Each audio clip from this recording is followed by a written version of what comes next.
এই ফ্যাকলিন, তুই বলে কাউকে ভয় করিস না? যদি ভয় না করে থাকিস, আমাদের গ্রামের পাশে পূর্ব দিকে গোরস্থানে আজ রাত 12টার দিকে যে ওই ভূতগুলোকে মেরে আসিস দেরি, কেমন পারিস দেখবো। কি বলিস তোরা? আমি এই কাজটা সামান্য পারবো না? তুই দেখ, আজ আমি রাত 12টার দিকে যে ওই ভূতগুলোকে মেরে আসবো তোদের সামনে, চোখের সামনে।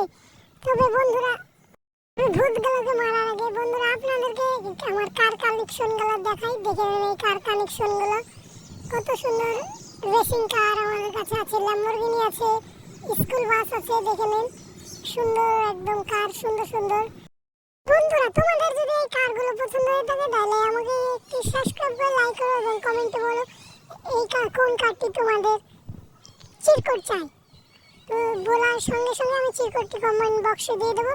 তবে কথা না বাড়িয়ে চলা যাক। এখন রাত হয়ে গেছে, আমরা এখন যাব সেই ভূতের আড্ডাখানায় সিনচ্যানকে নিয়ে। রাতের বেলায় সেই গোরস্থানে চলে যাচ্ছি সিনচ্যান আর আমি। তবে যাওয়ার আগে আমার একটু সেই গাড়িগুলো ঠিকঠাক করে রেখে চলে যাব। সিনচ্যানও আমার সাথে আছে, সিনচ্যান আর আমি এখন যাব। তবে আমার এই ভাড়া গাড়িটা নিয়ে যাব, সে যেহেতু গোরস্থানে গেছি, ভালো গাড়ি নিয়ে যাওয়া হবে না। তো বন্ধুরা, তোমরা দেখো, এই ভাবো আমি যে সেই ভূতগুলোকে মারবো কিভাবে। সিনচ্যান, তুই তাড়াতাড়ি উঠে নে গাড়িতে, আমি এখনই গাড়ি ছেড়ে দেবো। তবে বন্ধুরা, আমরা গাড়ি নিয়ে রওনা হয়ে গেছি পূর্ব পাড়ার ওই গোরস্থানে।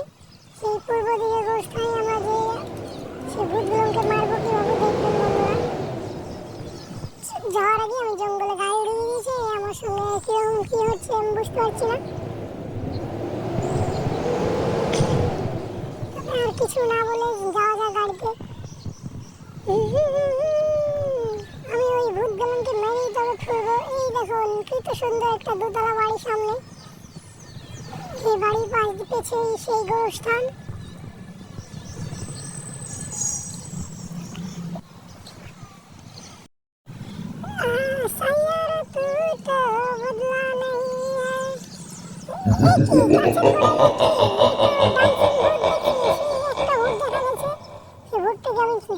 ফিরার পথে মারবো এখন।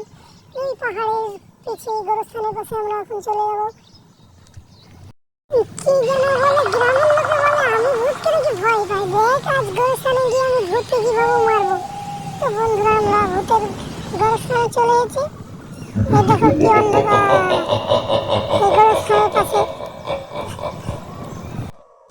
গ্রামের লোকগুলো হয়তো জানে না আমি যে কত বীর বাহাদুর। আজ গোরস্থানে ঢুকে পড়েছি। এই দেখো কত সুন্দর। কি কার খবর? খবরে তো শাল বেড দেওয়া দেখছি।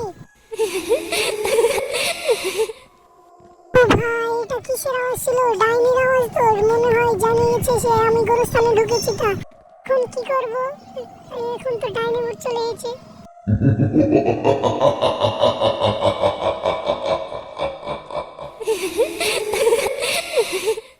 যতই আমি সাহসী মানুষ হই না কেন, তাও আমার গাটা একটু ছমছম করছে, ঘাড় গুড়গুড়ো শিউরে উঠছে এবং ভয় ভয় মনে হচ্ছে। এই গোরস্থানে সত্যিকারই বড় বড় ভূত থাকে এবং ভয়ঙ্কর ভয়ঙ্কর। তার দাঁত, পায়ের আঙ্গুলগুলো ভয়ঙ্কর, তার হাতের নখগুলো। ওই দেখো বন্ধুরা, ভূত আসছে মনে হয়। ওই দেখো বন্ধুরা, এটা হচ্ছে খ্রিস্টানদের গোরস্থান। খ্রিস্টানরা এখানে মারার পরে কফিনে করে দাফন করে এই গোরস্থানে। তবে জানে না সে আমি কতটা শক্তিশালী। কোন এখানকার ভূতগুলোকে আমি মেরেই তবে যাব।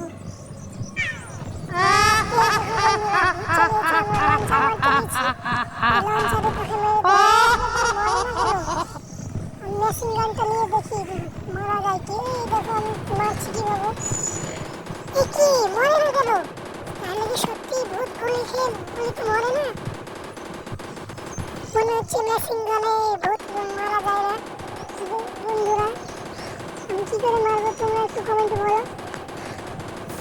এই তোরা মর এখন গুলি খেয়ে আমার হাতে, তোরা সব মরে যাবি। দেখ, তোদের কাউকে আমি ছাড়বো না। কি ব্যাপার, কেউ মরে না তো?